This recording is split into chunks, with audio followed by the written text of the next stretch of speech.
Uncle light चले जाने का फ़ायदा उठाकर मेरे पीछे खड़े हो गए थे और अब उन्होंने मेरे साथ यह सब गंदी हरकतें करना शुरू कर दिया था, जिसकी वजह से मुझे बहुत गुस्सा आ रहा था।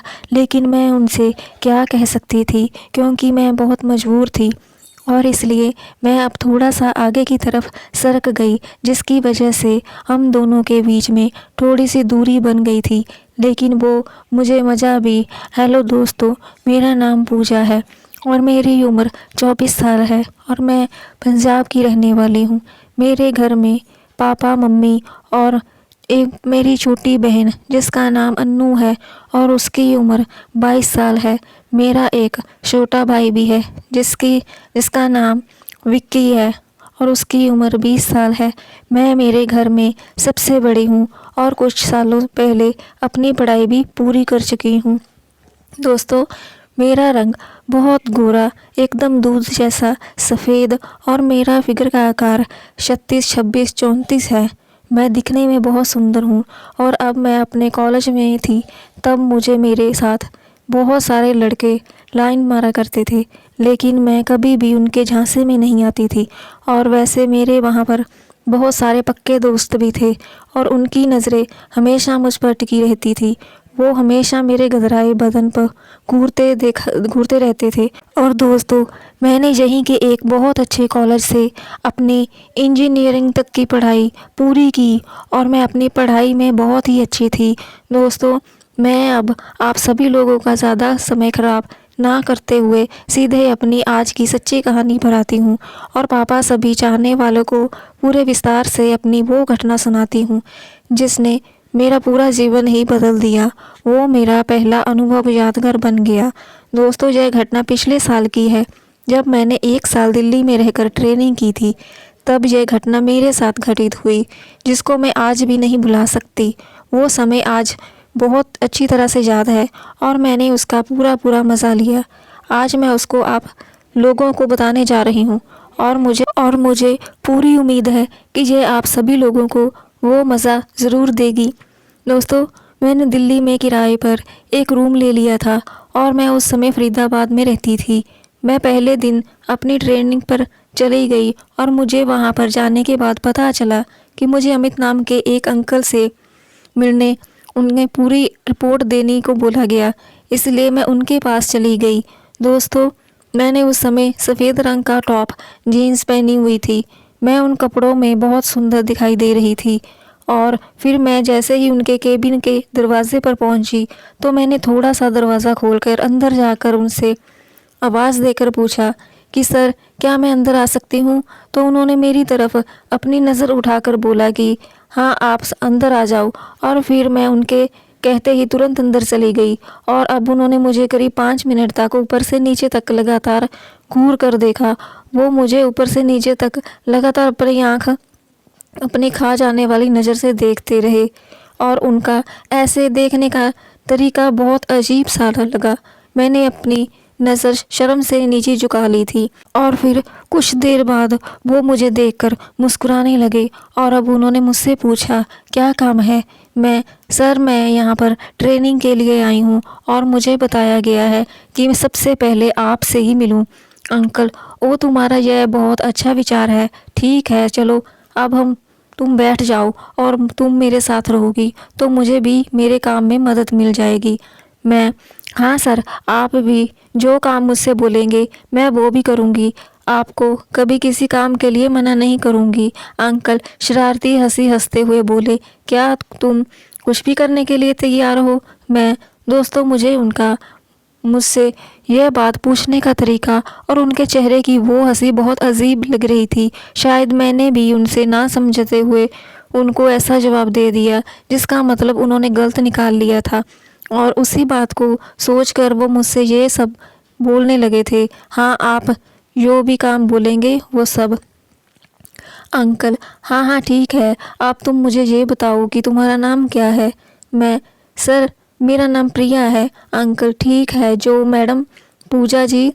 अब आप मुझे बताइए कि आपकी क्या रुचि है? सर जी, मुझे घूमना फिरना और गेम खेलना बहुत अच्छा लगता है। वैसे मुझे भी काम अच्छे लगते हैं और लेकिन मेरी उनमें ज़्यादा रुचि नहीं है। अंकल चलो अब ये बताओ कि क्यों तुम कौन कौन सी गेम खेलती हो और तुम्हें कौन सा खेल पसंद है? मैं सबसे ज़्यादा वीडियो गेम बहुत खेलती हूँ और वो सभी गेम बहुत अच्छे लगते हैं। अंकल ठीक है, चलो आप यहाँ पर खेलने आई हो या काम करने? मैं जी अंकल, मुझे यहाँ पर काम सीखना है। गेम तो मैं अपने घर पर भी खेल सकती हूँ। दोस्तों सच पूछो तो मैं मन ही मन बहुत खुश थी, लेकिन मुझे उसके आगे की सच्चाई के बारे में बिल्कुल भी पता नहीं था। मुझे क्या मालूम था कि इसके आगे मेरे साथ क्या होने वाला है। वो मुझसे दो मतलब की बातें करते लगे, लेकिन मैं नादान ना समझ सकी, बातों का साफ साफ मतलब ना समझ सकी और मैं धीरे धीरे उनके जाल में फंसती चली गई। अंकल चलो फिर हमारा काम करते हैं और तुम मेरे साथ रहोगी तो तुमको सभी कामों में एकदम अनुभवी बना दूंगा। लेकिन जब तुम मेरा कहना मानोगी, मेरे कहने पर चलोगी, मेरे साथ हर काम करोगी, किसी भी काम के लिए मना नहीं करोगी, तब जाकर तुम्हें कुछ सीखने को मिलेगा और तुम एक अनुभवी बनोगी। दोस्तों उसके बाद अंकल ने मुझे काम के बारे में बताया, लेकिन वो हर बार मुझे ही देखे जा रहे थे। फिर कुछ दिन बाद मैंने उनकी हर हरकत पर ज़्यादा से ज़्यादा ध्यान देना शुरू कर दिया। मैं अपने काम पर ध्यान देने लगी और कुछ घंटे वहाँ पर बिताने के बाद मन ही मन बहुत खुश होकर अपने रूम पर आ जाती थी और मेरे उनके साथ करीब 10-15 दिन तो ऐसे ही निकल गए थे, जिनका मुझे पता ही नहीं चला। लेकिन मैं अपने उस काम को लेकर मन ही मन बहुत खुश थी, क्योंकि मुझे अब वो काम थोड़ा सा समझने में आने लगा था और मुझे कुछ सीख गई थी, जिसकी वजह से मुझे वहाँ पर बहुत अच्छा लगने लगा था। फिर एक दिन मेरी छुट्टी थी, इसलिए मैं एक मॉल में चली गई क्योंकि मुझे कुछ सामान लेना था और उस दिन मैंने लाल कलर का बिल्कुल टाइट टॉप और छोटी स्कर्ट पहनी हुई थी और मेरी उस छोटी स्कर्ट में मेरे गोरे चिकने पैर और सुंदर आकर्षक दिखाई दे रहे थे, जिनको देखकर हर कोई मेरी तरफ आकर्षित हो रहा था और वहाँ पर सभी नज़र मुझ पर ही टिकी हुई थी, जिसकी वजह से हर कोई मुझे पलट कर देख रहा था। तभी अचानक से मुझे वहाँ पर वो अंकल मिल गए और मेरा उन पर बिल्कुल भी ध्यान नहीं था और अपने काम में लगी हुई थी, लेकिन उन्होंने मुझे देख लिया था। फिर मुझे उन्होंने तो देख कर आवाज़ लगाई, पूजा। मैं अरे अंकल आप यहाँ, नमस्ते। तब मैंने गौर किया कि अंकल ने मुझे बहुत ही अजीब अंदाज से देखा है और वो बार बार मेरे गोरे चिकने मुलायम पैरों को घूर घूर कर देख रहे थे और ना जाने उनके मन में मेरे लिए पहले से ही ऐसा क्या चल रहा था कि जिसकी वजह से वो हमेशा मुझे ऐसे ही देखते थे। अंकल हाँ मैं यहाँ, लेकिन ये सवाल तो मुझे तुमसे पूछना चाहिए था कि वाह क्या बात है पूजा, तुम तो आज बहुत ही सुंदर लग रही हो। पूजा सर जी, मेरी इतनी तारीफ़ करने के लिए आपका बहुत बहुत धन्यवाद। अंकल लेकिन तुम अकेली यहाँ पर क्या कर रही हो? पूजा सर वो मुझे कुछ सामान लेना था, इसलिए मैं यहाँ पर चली आई और अब मैंने वो सब ले लिया है, इसलिए अब अपने रूम पर जा रही हूँ। ठीक है सर, अब मैं चलती हूँ। अंकल हाँ ठीक है, लेकिन तुम्हारा रूम कहाँ है? तुम रहती को कहाँ पर हो? पूजा जी मेरा रूम फरीदाबाद में है और मैं वहाँ पर किराए से एक कमरा लेकर रहती हूँ। अंकल अरे वाह, मैं भी वहीं पर रहता हूँ, चलो मैं तुमको तुम्हारे कमरे तक छोड़ देता हूँ, तुम चलो मेरे साथ। पूजा ओ सर आपका बहुत बहुत धन्यवाद, आप मेरे बारे में कितना सोचते हैं। और फिर हम दोनों वहाँ से अंकल की कार में बैठकर निकल गए और कुछ देर बाद मैंने देखा कि अंकल की आंखों में अब भी मेरे पैर गोरे पर रही थी और वो किसी बहाने से मेरे हाथ को छू रहे थे। उनका ध्यान गाड़ी चलाने पर कम, लेकिन मुझे घूर घूर कर देखने में ज़्यादा था, इसलिए उनके ऐसे देखने की वजह से मुझे बहुत शर्म आ रही थी, क्योंकि ये सब मेरे साथ पहली बार हो रहा था। वो बहुत शरारती हंसी हंस रहे थे। तभी कुछ देर बाद अंकल मुझसे बोले कि पूजा क्या मैं तुमसे एक बात कहूँ, तुम्हें मेरी बात का बुरा तो नहीं लगेगा? तब मैंने कहा कि हाँ बोलिए। और तब अंकल ने मुझसे कहा कि तुम्हारे यहाँ पर तुम्हारे ये पैर बहुत गोरे और सुंदर आकर्षक हैं। फिर मैंने उनसे बोला कि सर मेरी इतनी तारीफ़ करने के लिए आपका बहुत बहुत धन्यवाद। और फिर हम दोनों बातें करते करते मेरे रूम तक पहुंच गए थे, लेकिन उनका मुझे देखना अभी भी बंद नहीं हुआ था। पूजा सर जी आप मेरे साथ चलिए ना, चाय पीकर चलना। और आप आपका ज़्यादा समय ख़राब नहीं करूँगी। अंकल, हाँ चलो ठीक है, पूछने के लिए धन्यवाद। दोस्तों, मेरा रूम तीसरी मंजिल पर था, इसलिए हमने लिफ्ट ली और जैसे ही हम दूसरी मंजिल पर पहुँचे थे तो अचानक से लाइट चली गई और मैं बहुत डर गई थी। पूजा, ओ भगवान, लाइट चली गई, अब क्या होगा? अंकल, डरने की कोई बात नहीं है, अभी आ जाएगी। और तुम इतना क्यों डर रही हो? मैं हूँ ना तुम्हारे साथ। पूजा, हाँ सर, ठीक है।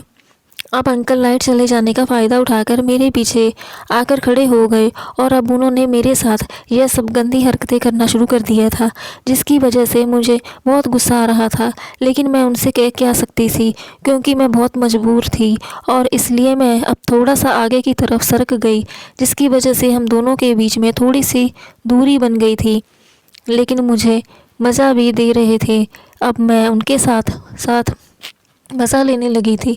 फिर करीब 5 मिनट ये सब होने के बाद लाइट आ गई और पूजा, ओ भगवान का शुक्र है कि लाइट आ गई। अब अंकल एकदम से पीछे हट गए। अंकल, हाँ जो भी हुआ ठीक ही हुआ। पूजा, अंकल अभी मुझे कुछ चुभ रहा था, पता नहीं वो ऐसा क्या था, लेकिन मुझे बहुत अजीब लगा। अंकल, सांप होगा। पूजा, हाँ ठीक है, वैसा ही था। फिर हम रूम के अंदर पहुँचे, लेकिन तभी अंकल का फ़ोन बजने लगा और अंकल ने बात करना शुरू कर दिया। फिर उनकी बात ख़त्म होने के बाद उन्होंने मुझसे कहा कि मुझे अब जाना होगा, कुछ ज़रूरी काम है, और मेरे साथ कुछ मिनट ही रुककर वापस चले गए। फिर उसने अगले दिन में अपने ऑफिस चली गई और आज मैंने सफ़ेद कलर का टॉप जीन्स पहना हुआ था और लंबी स्कर्ट पहनी हुई थी। जब मैं अंकल के कैबिन में पहुंची तो अंकल ने मुझे देखा और मुझे लगातार देखते ही रह गए। मैंने उनसे बोला कि अंकल, आप मुझे ऐसे घूर घूर घूर क्या क्या देख रहे हैं, क्या खा जाओगे? फिर मैं अपने काम में लग गई और मैं बहुत मन लगाकर अपना काम करती थी, लेकिन मुझे कुछ समझ में नहीं आ रहा था। इसलिए मैंने अंकल से कहा कि प्लीज़ आप मुझे बता दो, ये मुझे समझ में नहीं आ रहा है। उस समय मैं कंप्यूटर पर पूरी झुककर खड़ी हो गई थी। तभी इतने में किसी ने आने की आवाज़ आई और हम अलग हो गए और फिर काम करने लगे। फिर शाम को अंकल ने मुझसे कहा कि मेरी कल की चाय तुम्हारे ऊपर बाकी है, क्योंकि आज मिलेगी या नहीं? पूजा, हाँ सर, क्यों नहीं, आप मेरे साथ ज़रूर चलिए। फिर हम दोनों ने उनकी कार में मेरे रूम के लिए चले गए। कुछ देर बाद हम रूम पर पहुंचे और मैंने उनके लिए चाय बनाकर अंकल को दे दी और कहा कि आप बैठकर चाय पी लीजिए, मैं अभी अपने कपड़े बदल कर आती हूँ। फिर मैंने दूसरे कमरे में जाकर जल्दी से एक सफ़ेद रंग का टॉप पहन लिया।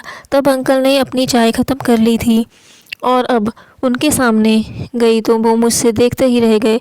वो कभी मेरे भूरे रंग के साफ साफ नज़र आ रहे थे उनको देखते, और कभी मेरे गोरे गोरे पैरों को, और मुझे एकदम चकित होकर खा जाने वाली नज़रों से देख रहे थे। मैंने उनसे कहा कि चलो हम बालकनी में चलकर बातें करते हैं, वहाँ पर हमें बाहर की खुली हवा भी मिलेगी। और फिर अंकल मेरे पीछे पीछे आ गए। मैंने अपनी चोर नज़र से पीछे की तरफ देखा कि अंकल मेरी मटकती हुई देख रहे थे। फिर मैं बालकनी में आ गई और अंकल पीछे पीछे खड़े हुए थे और अब भी लगातार मेरे पैरों को देख रहे थे। अंकल, यार पूजा, सच कहूँ तो तुम बहुत सुंदर हो। पूजा, मेरी तारीफ़ करने के लिए धन्यवाद। अंकल, दोस्तों, अब अंकल इतना कहकर सही मौका देखकर थोड़ा और आगे आ गए थे, क्योंकि मैं इतना भी सब होने के बाद भी इनकी किसी भी हरकत का बुरा नहीं मान रही थी और ना ही मैंने अब तक उनसे कुछ कहा था। मेरी तरफ से विरोध ना होने की वजह से इस बात का उन्होंने पूरा फ़ायदा उठाना चाहा और मैंने मुस्कुराते हुए उनसे कहा, पूजा अंकल, यह सब आपका है, बहुत बेशर्म लगता है, कभी भी आ जाता है। अंकल, हाँ मुझे भी ऐसा ही लगता है, लेकिन वो इसलिए आता है क्योंकि इसका बिल नहीं मिल रहा है। पूजा, और अगर इसको उसका बिल मिल जाए तो ये क्या करेगा? अंकल, कुछ नहीं, बस बिल के अंदर जाकर खुशी से नाचेगा गाएगा और खुशी से झूम उठेगा। अंकल, पूजा, आज तो ये सांप एकदम पागल हो गया है। पूजा, हाँ मुझे भी लगता है आज ये बिल में जाकर खुश कर ही रहेगा। अंकल, वाह पूजा, ये बिल तो एकदम साफ है, लगता है यह पहले से ही तैयार है। पूजा, नहीं अंकल, यह बिल तो हमेशा ही साफ रहता है। पूजा, अंकल थोड़ा ध्यान से, ये सांप कहीं बिल में ना घुस जाए। अंकल, तुम इस बात की बिल्कुल भी चिंता मत करो। पूजा, ये नहीं घुसेगा। अंकल यार पूजा मैं क्या करूं, इतना प्यारा बिल देखकर तो कोई भी सांप इसके अंदर घुस जाएगा। इसमें इस सांप की क्या गलती, और अब मैं इसे अंदर जाने से नहीं रोक सकता। अंकल पूजा अब ये नहीं रुकेगा, अब तो यह इस बिल में। पूजा अंकल लगता है कि ये सांप तो आज बहुत ही जोश में है। हाँ आज तो ये जरूर बिल में पड़ेगा। अंकल क्यों पूजा, मुझे तो लग रहा है कि तुम इस बिल में बहुत सारे सांपों ने पहले से ही डांस किया है। पूजा हाँ अंकल, ये बिल इससे पहले भी कई जैसे ऐसे सांपों का समा चुकी हैं। अब हम रूम में जाकर आराम से और इसके कुछ देर बाद साथ ही एक दोनों बाथरूम में जाकर नहाए और वहाँ पर भी। अंकल पूजा मेरी जाने मन वाह मज़ा आ गया आज तुम्हारी तो। पूजा हाँ अंकल मुझे भी बहुत मज़ा आया। ये कहानी काल्पनिक है, इसका वास्तव जीवन से कोई भी संबंध नहीं है। अगर ये कहानी किसी के साथ भी मेल खाती है तो मात्र एक संयोग कहा जाएगा।